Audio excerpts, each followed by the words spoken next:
বিসমিল্লাহির রহমানির রহিম। Election sub কমিটির সম্মানিত কনভেনর এবং অন্যান্য সদস্যবৃন্দ, বিজ্ঞ সিনিয়র আইনজীবীবৃন্দ, বিজ্ঞ আইনজীবী ভাই বোনেরা, আসসালামু আলাইকুম ওয়া রাহমাতুল্লাহি ওয়া বারাকাতুহু।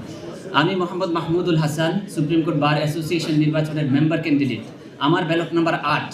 আমার জন্ম কুমিল্লার দাউদকান্দি উপজেলায়। আমি ঢাকা বিশ্ববিদ্যালয় থেকে এলএলএম কমপ্লিট করেছি। পরবর্তীতে ইংল্যান্ডের অনারেবল সোসাইটি অফ লিঙ্কনসিন থেকে ব্যারিস্টার অ্যাট ল সম্পূর্ণ করেছি। আমি 2013 সালে বার কাউন্সিল পরীক্ষায় পাশ করে এশিয়ার বৃহত্তম বার ঢাকা বার অ্যাসোসিয়েশনের মেম্বারশিপ নিয়ে পেশাগত জীবন শুরু করি। পরবর্তীতে 2015 সালের হাইকোর্টের প্র্যাকটিসের পারমিশন পাই এবং 2025 সালে অ্যাপেলেট ডিভিশনের এনরোলভুক্ত হই। 2014 সালে সাবেক স্পিকার জনাব শেখ রাজ্জাক আলী স্যারের প্রতিষ্ঠিত জুরিস কনসোর্টিয়াম ফার্মে senior advocate barrister Mohammad Belayet Hossain স্যারের তত্ত্বাবধানে প্র্যাকটিস শুরু করি। আমি 2014 সাল থেকে অদ্যাবধি স্যারের সাথে প্র্যাকটিস করছি। আমি এই বারের একজন নিয়মিত প্র্যাকটিশনার। আমার বিজ্ঞ সিনিয়রের সাথে অনেক গুরুত্বপূর্ণ দেশি বিদেশি মামলা পরিচালনা করার সুযোগ হয়েছে।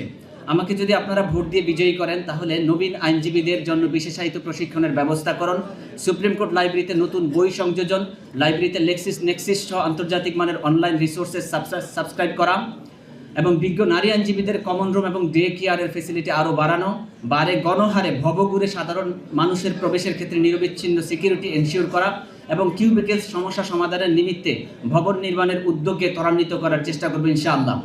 আইন পেশা আমার একমাত্র ধ্যান জ্ঞান। সারাদিন কোর্ট অঙ্গনে আপনাদের সাথে আছি। পরিবারে আমার আব্বা আম্মা আছেন। আমি আইনজীবী পরিবারের সন্তান। আমার আপন ছোট ভাই কুমিল্লা জেলা বারের আইনজীবী। আমার স্ত্রীও 2 কন্যা সন্তান আছে। ওনাদের বাহিরে বারের সবাইকে নিয়েই আমার পরিবার। আমি আপনাদের সহকর্মী, এই বারের রেগুলার প্র্যাকটিশনার। এই বারের ডিগনিটি ও মর্যাদা সংরক্ষণ ও উন্নতিকরণের লক্ষ্যে আপনাদের সার্বিক সহযোগিতা এবং ভোট কামনা করছি। আমার ব্যালট নাম্বার 8। আপনারা আমার জন্য দোয়া করবেন। আসসালামু আলাইকুম ওয়া রাহমাতুল্লাহ।